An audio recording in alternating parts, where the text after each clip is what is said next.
wiser. This is Christy Bridges, and I have a really fun guest for you today. Jennifer Owens is one of my long-term friends. We have such a good time together, and she is a social worker who has created peer groups for like mutual encouragement. She started with Shine and Mentor My Sister, and now I'm in a new group that she's running.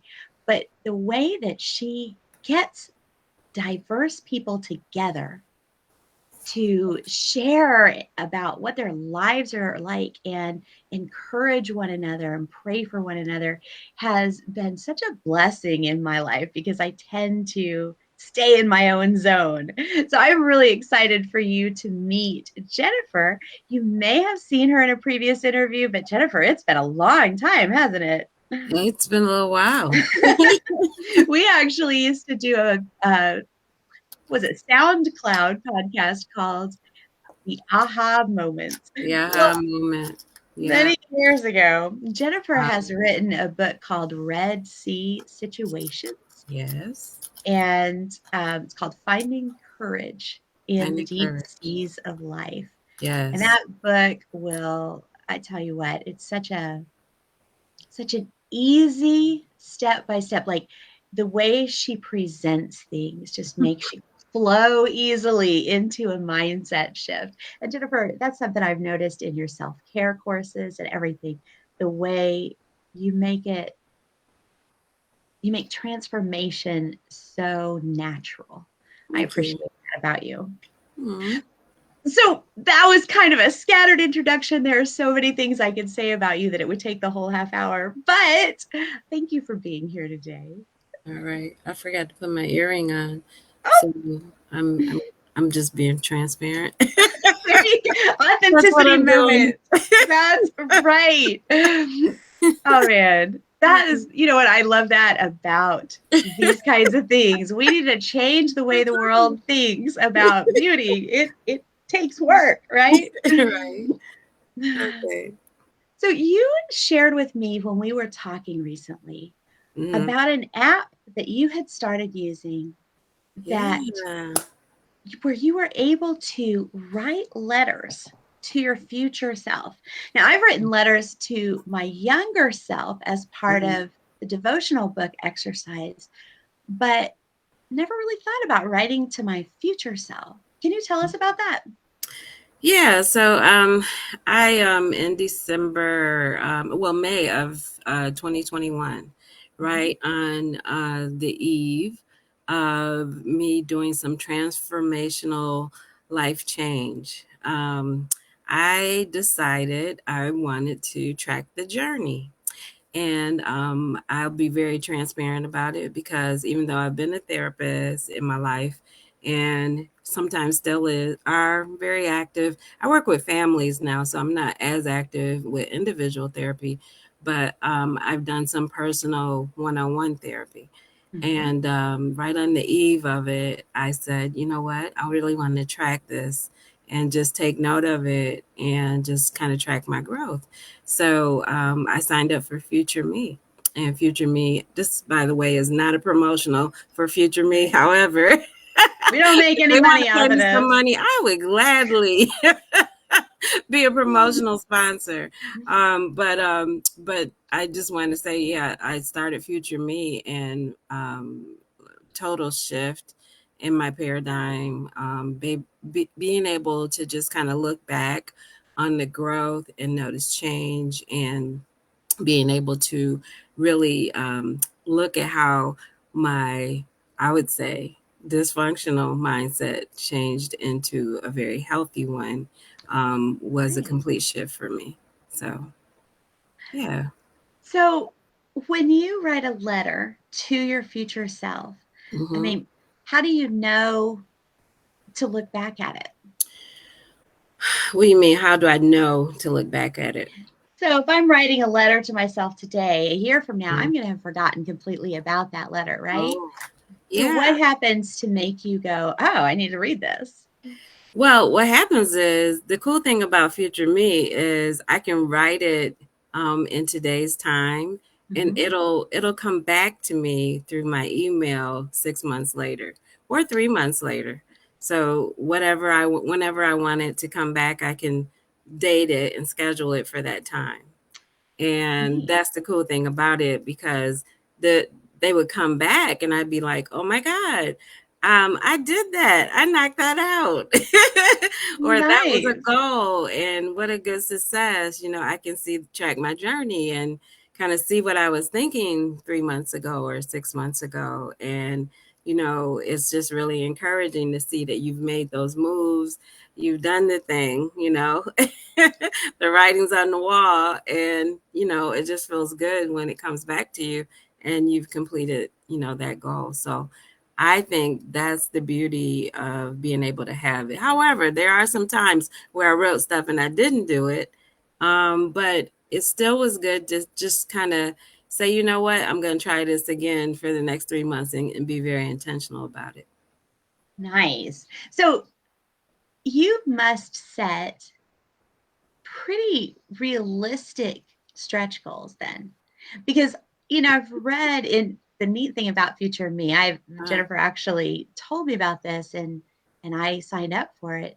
And what I enjoy is being able to read other people's letters. Now, not everything you write is private. right. I mean, not everything you write is public. You can And set it to where only you can yeah, read it. yeah. You can set it to where you and somebody else can read it. So Mm-hmm. when I wrote my first letter to myself, I set it to where if anything were to happen to me, my husband would be able to access it and my mom would be able to access it, Oh, okay. That's because it would send them an email. And right. so you can do that individually with each letter, choose who you would want to read this.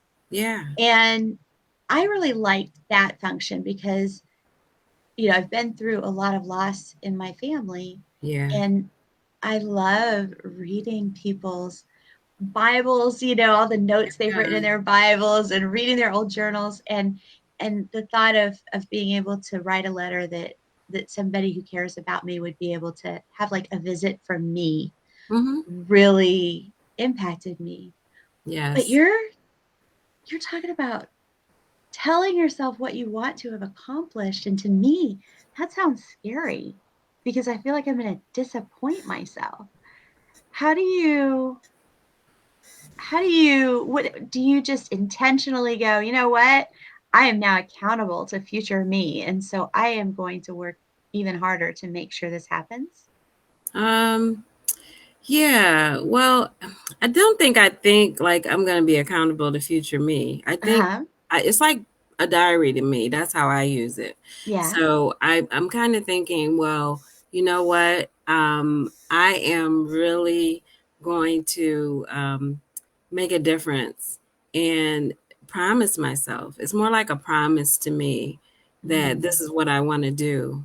Um, in about 3 to 4 months, or this is where I want to see myself in 6 months. So I really want to make sure that I'm doing the thing and being successful at it. And that's how I kind of, envision. I love envisioning and just yeah. being able to do stuff like that. So when I can kind of see my success and see where I want to be, I just project it and I go there. Okay. That is what I'm talking about with you.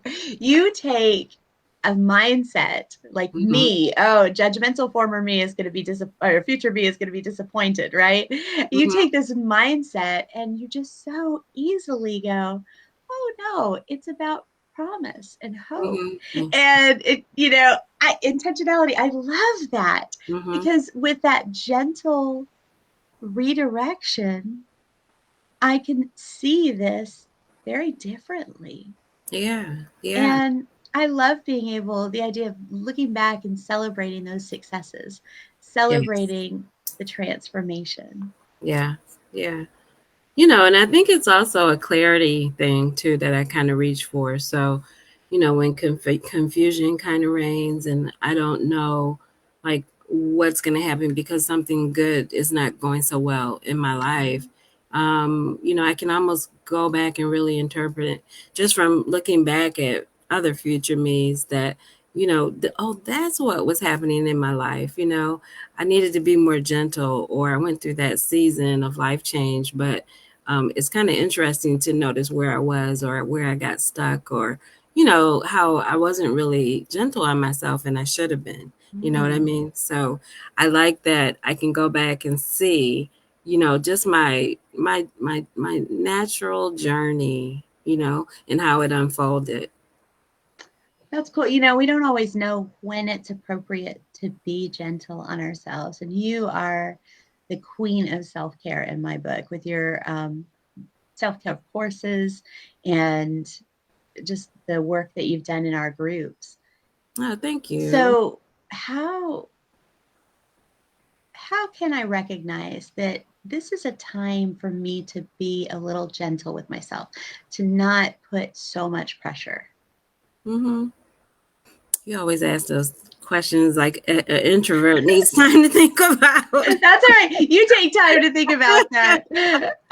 You can come back around. That's totally Ah. okay. But So let's yeah, rephrase that. Um, okay. Say it again in very simpler terms. You bet. How do I recognize when Hmm. I'm in a time where I should be more gentle with myself? So yeah, I think when we experience a lot of frustration, I heard that very differently the second time you said it. When we realize that we are in a life cycle of change or transition, Mhm. um, sometimes I think the last thing we forget is to be gentle and to be kind to ourselves, and practicing some form of mindfulness, and Mhm. just kind of noting that, wow, I just got to get it done, instead of that, just trying to get things done, being hard on yourself, being very perfectionistic. I had a lot of problems with that personally myself. And I think it actually blocked my success. It kind of stopped me from being a successful person in several areas of my life. So I think noticing and just being able to tap into and kind of say, wow, that was a time to really step back, because I don't notice always that I need to be gentle while I'm in it. You know what I mean? While I'm in the stress of it, while I'm kind of going through that transition or that change. And when you look back and you go, okay, darn it, I missed that. Or, I know how to handle this now going forward because I'm right in it. You know what I mean? It Mhm. helps a lot. And I think it's just some one of those things, like, I think that's how I notice it, and that's why future me is kind of critical in that piece. But also being able to notice what I do about it and to note that as well. So how do I self-soothe? How do I spend some time in nature, or go to the labyrinth, or do the things that I like to do, to kind of bring peace and rest and calm to my soul? It's very important too. So let me reiterate what I heard you say. Hmm. Number one, when you're feeling like, oh, I've just got to get this done, or, I got to get this right, that reminder to just be aware. What is it that I'm feeling? How's Hmm. my body feeling? Am I Hmm. headed to the kitchen? What is it that I'm doing to compound this feeling of stress? Yeah. Can I be more gentle? Yeah. And Yeah. then you also mentioned things that you do on a regular basis to add that piece into your life to keep yourself in a centered place, like going to the labyrinth. Hmm. So, in your letters to future me, do you write about this? It's not just dear future me, I hope you Oh pass yeah. that test. It's dear future me, here are the things that are going on. Oh yeah. Yeah, I do a lot of gratefulness writing too, but I definitely write good. what are the things that I'm doing right now to help me. Because it's good to go back and note that as well. But I do a lot of gratefulness writing. I think one time I did like a 20 or to 30 gratefulness list. Here are all the things I'm thankful for. And some of them surprised me actually. Gratefulness has become like a lifestyle practice for me. Yeah. And I'm realizing at those times when I'm hard on myself, it's so good to go back and look and see what I'm doing right. And remember that Yes. I said it, nobody else. So it's Oh, kind of self encouraging in that way, being able to do that. because you don't have to just be grateful for other people in your life or things in your life. You can be Hmm. grateful that you did this today, that Hmm. you have made, this part of your life. And that's a Hmm. wonderful, wonderful thing. I'm so glad you're doing that. Yeah. I like that this practice, and it is a practice. I'm always looking for different practices Mhm. to kind of help soothe me, to encourage me to live a healthy lifestyle. And one of the things that I like to do is recognize where I have value and I'm my best self and I'm living my best life. Yes. And so, Yes. if I get those practices in place, a lot of times, hey, that's it right there. That's the thing that kicks in and shows me how I can be successful at what I do. So I just love that. I love that those practices are in place for me to recognize what a healthy Jennifer looks like. I like it. And I like the fact that you intentionally, write about what you're doing and then look back and evaluate how well that worked. Mm-hmm. Is there something I was doing then that I'm not doing now that I should maybe add back because it was really cool? Mm-hmm. That Yeah. that is even more mindfulness. And there are people, Jennifer, there are people who will watch this or Mm-hmm. listen to this who Mm-hmm. are thinking, why am I going to spend all this time on myself? It sounds selfish. And shouldn't I just focus on everybody else? Or I don't have time to Mm-hmm. do personal work, or I'm not that messed up. I'm perfectly okay. Right. And they're thinking of all kinds of reasons not Mm-hmm. to be mindful, basically. But these practices, what's the difference between a person who takes the time to stay in touch with themselves Mm-hmm. versus a person who is just continuously outward focused? What's the difference there? No, I get it. I think when I first met my husband, he thought I was kind of selfish in a way that I gave a lot of attention to myself. Mhm. And I think as the youngest child, I think we kind of learn how to get in this little bubble. Because a lot of attention is given to the youngest child when she's little. And Right. I just grew up in that vein. And one of the things, because I've never really had biological children, one of the things that I've been able to do is kind of just monopolize on what it means to take care of me.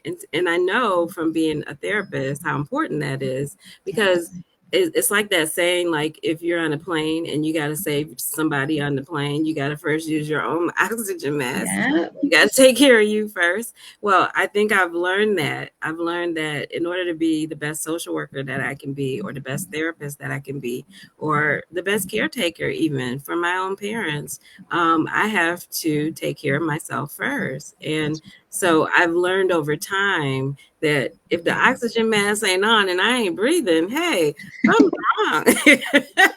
so, It's true. and I've gotten to the point where I just don't really care what other people say about that. And as much as, I mean, I've just learned that it's really not about that. As long as I know what I'm doing to maintain me and what it takes to maintain me, then I can always regulate my responses. And I think that's Mhm. always very good too, because you learn how to respond to people, the good, the bad, and the ugly. You even learn how to respond to life. Not only that, you recognize what your life purpose is. And it's almost like reflection and self-evaluation are, it's like a mirror to my soul. Yeah. So I've learned over time that if I'm not doing this on a regular and consistent basis, then, like I said, I'm not my best self. So, Exactly. And I love that you just don't care what other people think because that is that important to you. And hmm. when it is that important, Hmm. we we really do have to break loose Hmm. of the judgment we think other people will give Hmm. or the judgment we think we should give against taking care of ourselves because if we don't get in tune with what's going on inside of us, if Mm-hmm. we don't get in tune with what we are doing about it, then it will out. It will out It'll in come out a someday. conversation with someone we care about where we are just Yes, brutal, it or will it come will out. out in our, running away from opportunity, or running Yes. away from people, or Mm-hmm. letting somebody else run over us. So we have to, or it will out just in bad coping skills, right? Where we basically feed our own destruction. And Yeah. so getting mindful, and just little ways like writing a letter Mm-hmm. with gratitude With things for gratitude. your future self to read one day, or writing a letter of something you did this week that was really good for you, Mm-hmm. that future you can be reminded of. Yeah. Those kinds of things are so simple and so good. Yeah. And sometimes I don't even write letters to myself. I write it to almost like the person that I want to be in the Yeah. future. So it, or I might have a conversation with God and just kind of lay some things on the altar, so to speak. I'll put it Mm-hmm. in a very private, safe space, just so I can come back and say, here's where I want to be in 6 months, or here's where I want to be in a year. And I know sometimes it doesn't even take a year, and that's encouraging. That's nice. Because it'll come back and I'll be like, oh yeah, I smashed that. And so that's good and encouraging as well. But I just like this journey that, living this kind of lifestyle with gratitude practice and being able to acknowledge my values and being able to know where I am in whatever season I'm going through. All of those things just add up to a really healthy perspective. That really helps me, because when I sat down with the app the first time around, Mm-hmm. I really had fun reading people's letters. Mm-hmm. The history aspect of reading the letters from 2020 and things like that. Oh yeah, I pandemic. didn't, yeah, right. I didn't make my letter public because I this was just for Just me, but I didn't know exactly really what to say. If I write a letter to younger me, right. then I want to, give her love and advice and tell her how Mm-hmm. proud I am of her for certain things, and, Mm-hmm. whatever. But future me is a mystery, right? And some days I feel like I'm never going to change. But I can look back and see that that's not true. I've Right. changed quite a bit over the last 25 years. Mm-hmm. Um, and so talking to you about it has really helped me to see specific things that I can put in those letters Mm-hmm. that will make them even more useful, Yeah. even more productive. Mm-hmm. Yeah. It does. It helps. I really like that. Even like it's kind of like a um, I can also feel where I am. Like Mm-hmm. sometimes and I do this with journaling. I've been journaling over 40 years now. Actually, probably more than that, telling my age, but it's been about 45 years. And I've been doing it since I was about 8 or 9 years old. And I just love the fact that, it started very simple at 8 and 9, like about the boy that you liked across the street or at school. Mm-hmm. But it shows me my little personality and how it was at 8 or 9 until how I've just kind of over time matured into this adult.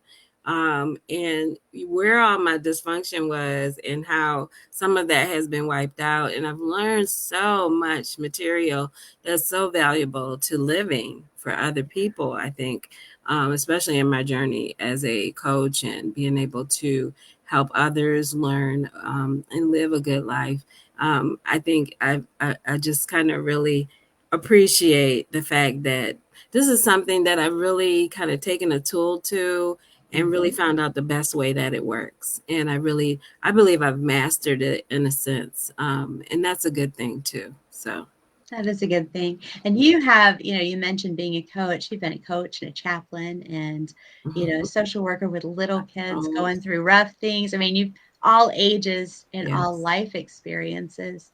yes. And as you mentioned this, I'm just thinking of the uses for this, Hmm. whether you're using an app or just by yourself.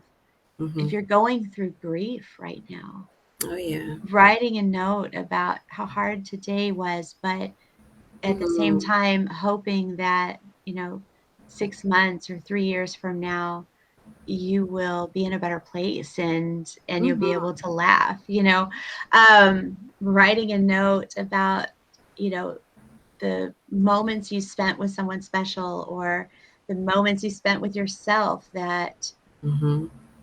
encouraged you or gave you a smile. Those are things that are just precious when they pop up in your email unexpectedly.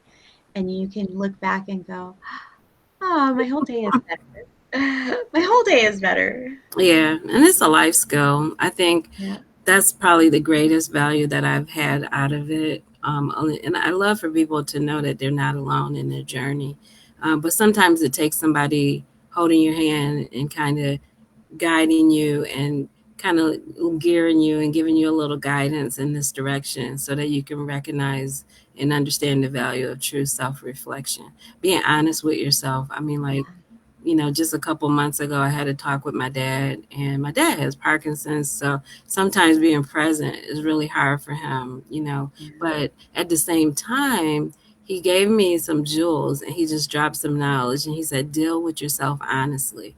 And I think that alone can create like a solid foundation in anyone's life to deal with yourself honestly, evaluate regularly, and kind of figure out, just how to move yourself through such a hard time in life, after a pandemic, after all the racial things and differences that have gone on. Oh my Yeah. gosh. I mean, this world is just changing. Yeah. And you really need a solid foundation to be able to stand on, at times like this. You really do. So being able to have the tools necessary, I think, is just really a good life skill to manage. For sure. And honestly, let's visit that for a second because that is, I think, very close to my heart. Hmm. We sometimes say, "Oh, I'm just straight up. I just tell it like it is," right? And what we think honesty is being hard on ourselves. Mm. And that's not actually true. We do need, the way God does it, right? God goes, I love you. This is sin. And there's no conflict there. Hmm. There's no, he's just like, this is good, this is what's going to save you, and this is what's going to destroy you. Hmm. And, here's some choices. Hmm. And we can be that way with ourselves without that being critical. I was in a meeting yesterday, Toastmasters meeting, and they did an impromptu, where they do the table topics. Oh, And the question was, who in your life do you wish was more supportive yeah, of you? And the guy's answer just blew everybody out of I mean, we were all just like, yes, because he said, me. oh wow. And he Isn't that talked awesome? about, right, he talked about that inner critic that we deal with. Being Yeah, honest with yourself is not being critical of yourself, yeah, it's being a friend who says, hey, self, yeah, I notice you're doing this a lot lately. It's yeah. not healthy for you. Let's figure out Right. why you're doing this and how to change that. It's It's, wonderful. Great yes, example too. I think so. There, I think a lot of people do, and if we put God in it, we do think it's always black or white. Sin or destruction, or just either you got to be this angel, or you got to be living the most holiest life, and it's not really true. I think I mean, like God has so much sandwich in between, and in between is yes, grace.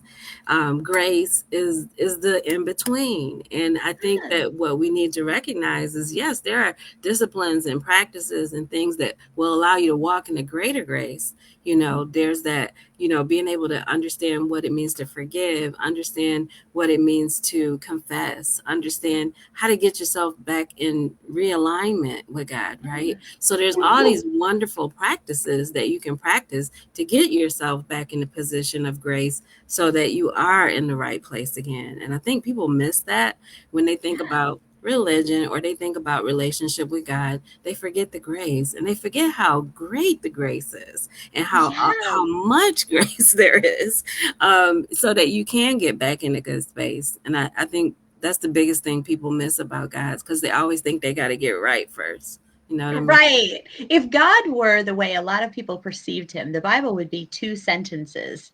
I'm God, you're not, and that would be it. But God has filled scripture Yeah. with all these little tweaks Right. that we can make because we are growing, and he knows that. Right. We are progressing, being He knows sanctified. that. Sanctification is a process, Yeah. and so the Bible's full of all those little things because God's honest. These Mhm. things will help you, but he knows we need them one at a time, right? We're not going to just suddenly be an angel like you said. Yeah. Yeah. And we can do that with ourselves in these little ways. I love that, being honest with yourself. Yeah, and it's a process. Life is a process. Becoming human is a process.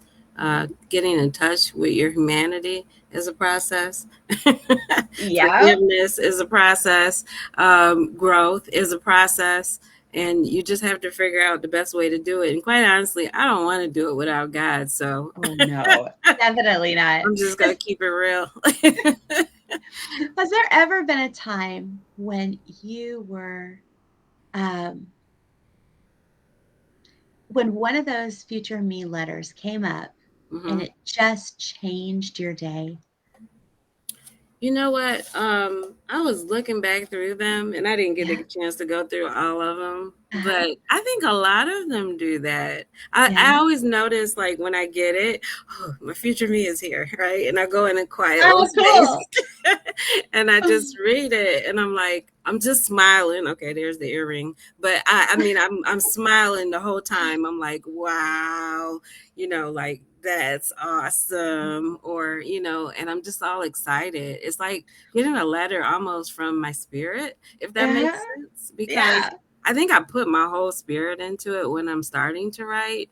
And it's like, oh, my spirit is writing to me today. And I think that part of us, I think we tune into our bodies. We know what our bodies are doing and how it's feeling a lot. We tune into our emotional selves and we know when our feelings are over the place, or sometimes we don't because we're so numb.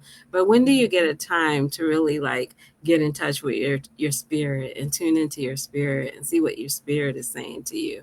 And that's why I like it a lot. So I think that's cool. You know what I love watching you answer that question is you are your own best friend. Yeah, Ah, what a beautiful thing. that's What a it. beautiful thing. That has, I imagine, not always been true, right?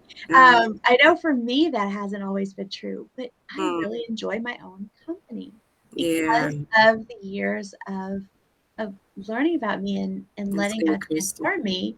And Hmm. to see you get like all excited, it's like, Yeah. yes, you've got a friend visiting, Yay, right? my Oh, I got a friend letter from visiting. my From friend. my girlfriend. Right? And it's you. Oh, if we could grab hold of this Yeah. joy and the way life changes Yeah. when people get a hold of this concept. It's wonderful. I read some of the letters in the Future Me app, and some of them, you can tell people are just really, really discouraged at where life Mm. has brought them, Yeah. or really disappointed in Hmm. themselves. And it's sad, but we Hmm. don't have to stay there. Yeah.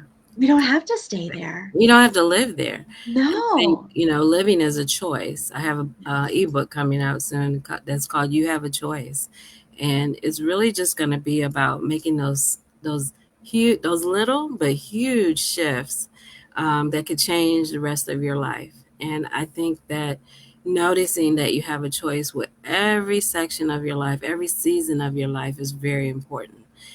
So it's just important to know when it's time to shift. Like, just don't get stuck in that space. And if you do, like, just tell somebody else, talk to somebody else, ask somebody else to help you get out of it, because you don't have to be there by yourself and you don't have to be alone in it.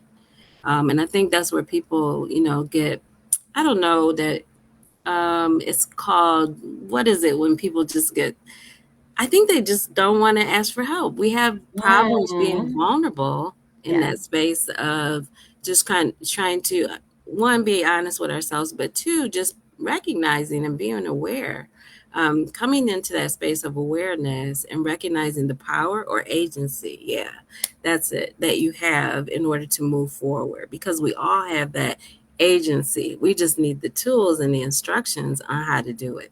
You know what I mean?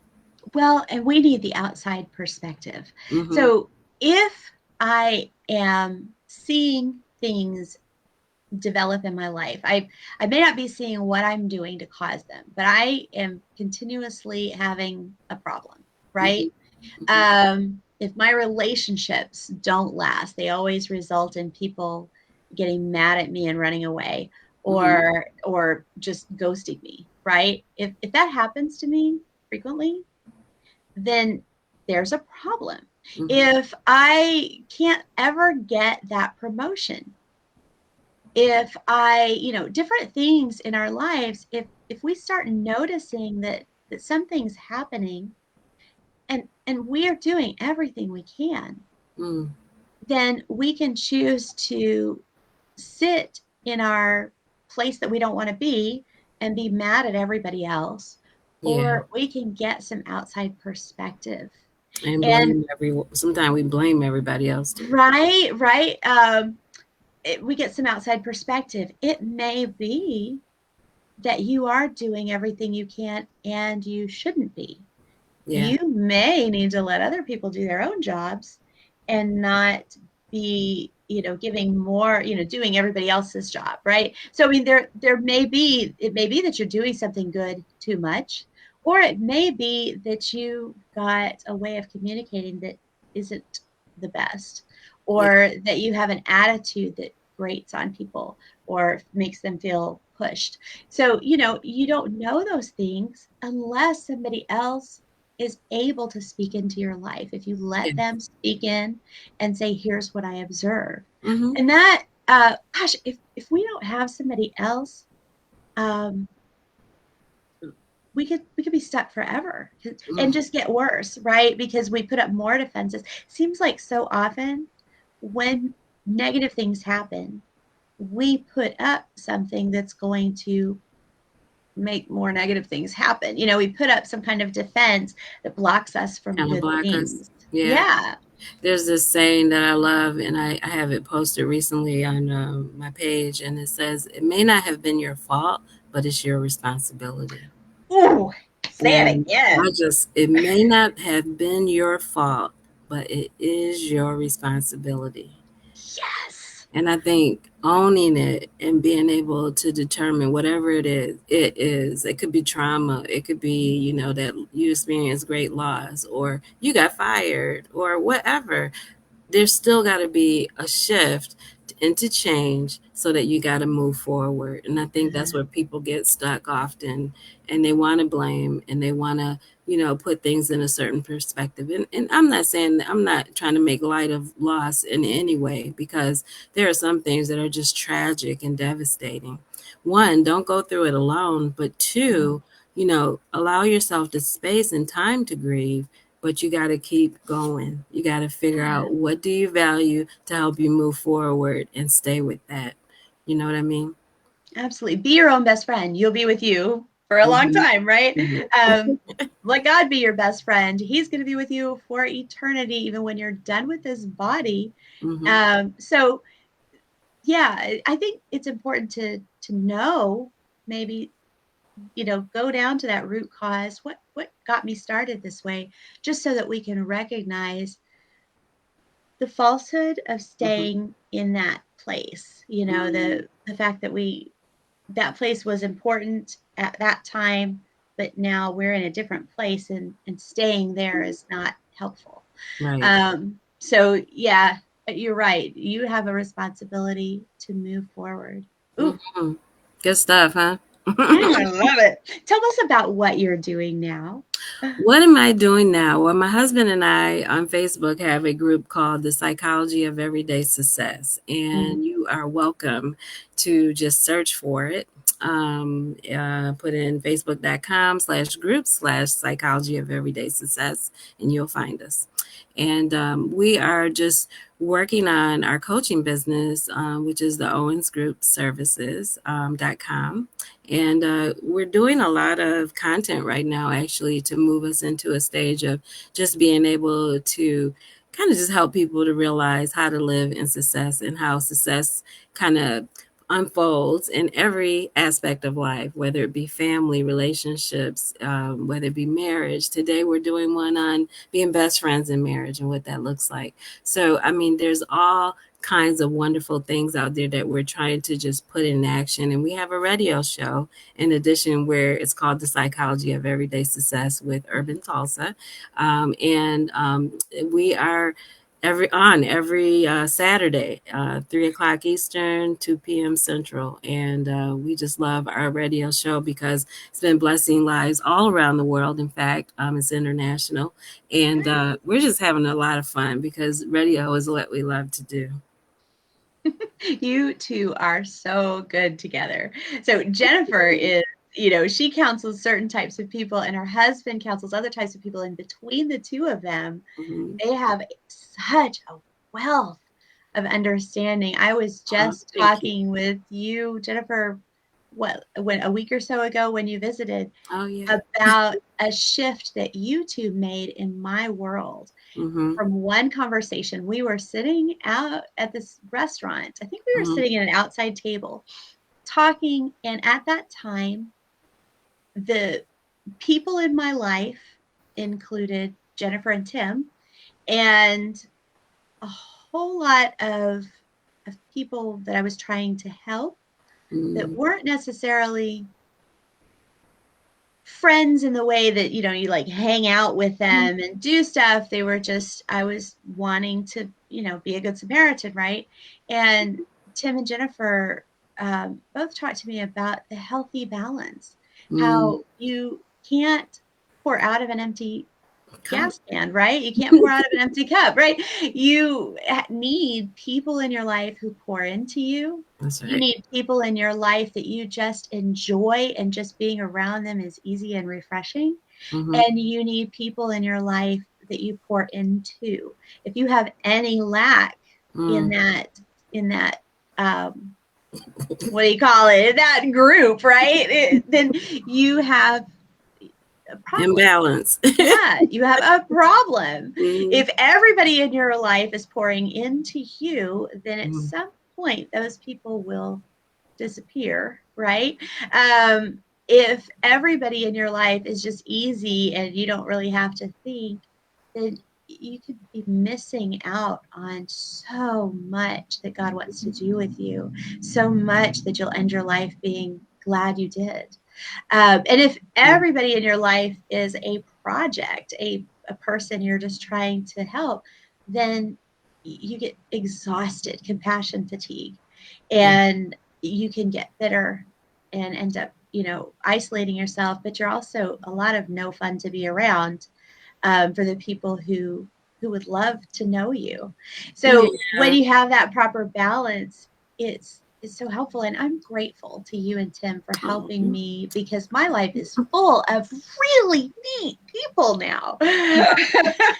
Well, thank you. But, it was because somebody mentored me and somebody stood in the gap for me and kind of helped lead and guide me as well. I think we're helpers one to another.